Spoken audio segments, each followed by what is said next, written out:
السلام عليكم ورحمة الله وبركاته. اليوم باش نعملوا مع بعضنا مقرونة بالفرويد مير. ياسر سهلة. تحضر فيسا. ان شاء الله نشوفوا المكونات وان شاء الله تعجبكم طريقة التحضير على طريقة المنوش. حضرت الشقالة متاعي، حطيت فيها شوية زيت هكاك، اشترك كاس زيت نباتي.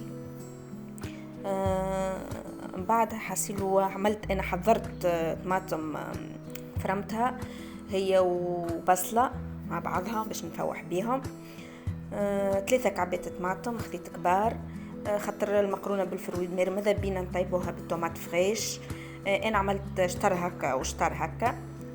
شطر طوماط حضرتها انا، رحيتها ريقلتها وعملت ما يقارب 2 مغارف طماطم معجونة، خاطر باش نعمل كيلو اليوم، باش نطيب كونتيتي كبيرة شوية للعائلة. حطيت الطماطم هذيك نقليها، لازم نقليها باش تنحى منها القروسية، نقليها بالكدا وهي فرمت معاها بصلة.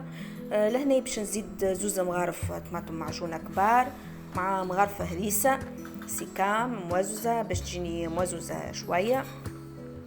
نخلطهم مليح، نخليهم يتقليوا مع بعضهم لين تنحى قروسية الطماطم. راهو الطماطم لازمها نقليوها، فما شكون يحطها ديريكت، اما لازم نقليو الطماطم كيلك سوا، يعني المعجونة والا اللي احنا تومات فريش اللي احنا راحينها. زادة ساعات تبدا فيها القروسية، كان متقليهاش تقعد قارصة.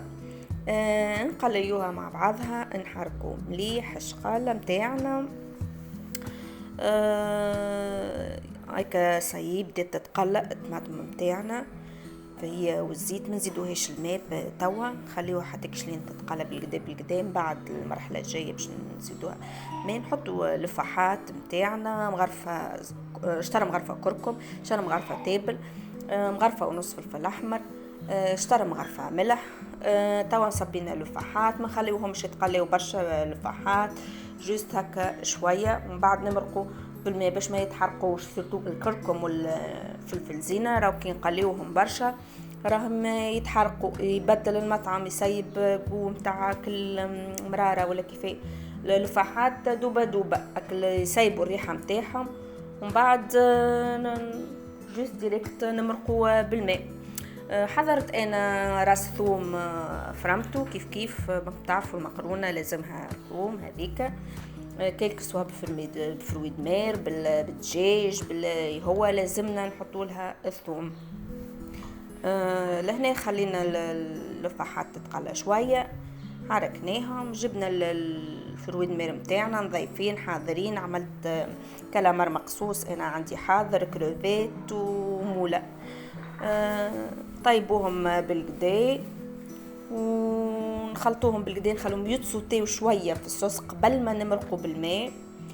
نزيدوا لهنا شطر راس الثوم هذاك اللي حضرته، الشطر الاخر باش نكملوه قبل ما يطيب الصوص.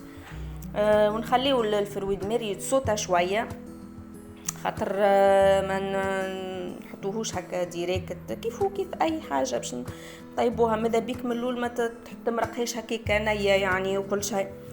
هاكا تصوت شويه الفرويد مير. لهنا توا نجمو نمرقوا الصوص متاعنا. انا حطيت بجنب الماء سخون، بيان سور ديما نمرقوا بالماء سخون، سينو الماكله راهي تجينا ما يشبنينا.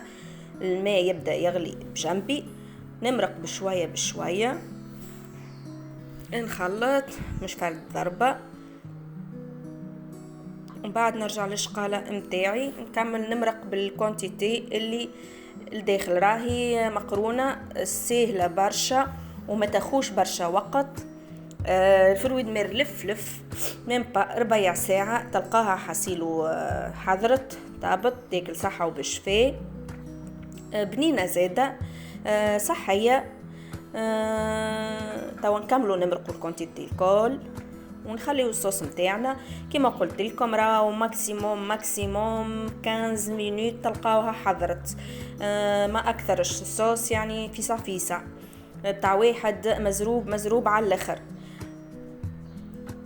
ميم با انا الغاز متاعي قوي، ميم با نلقاها حضرت هكا بديت سايي توا الصوص تقرت في زيتها، عملت ربيع ساعة باش نزيدوها هكا شطر رويس الثوم اللي خليناه للآخر، ومن بعد نخليوها ميم با دريج بعد هكا راس الثوم، ومن بعد نطفيو عليها الصوص متاعنا هيك حضرت قرت الزيت متاعها.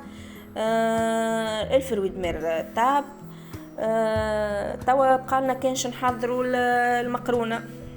اخترت انا بلومة صغيرة، عملت كونتيتي ظهر جاتني برشا، هذه تبذر طلعت البلومة الصغيرة في بالي كيما الكبيرة يعني تعمل رطل يجيك شوية، هذه لا تعمل رطل ظهر فيه يجيك برشا، وانا عملت كيلو. المقرونة متاعنا حضرت كيما تراو فيها صحين ما شاء الله، الكروفيت والكالامار والفرويد مير الكل طيب. البنة والريحة ما نحكي لكمش، طريقة يسر سهلة، وصفة بنينة برشا. كان عجبكم الفيديو اعملوا جيم على الكومنتير وابوني للباج. يعطيكم الصحة.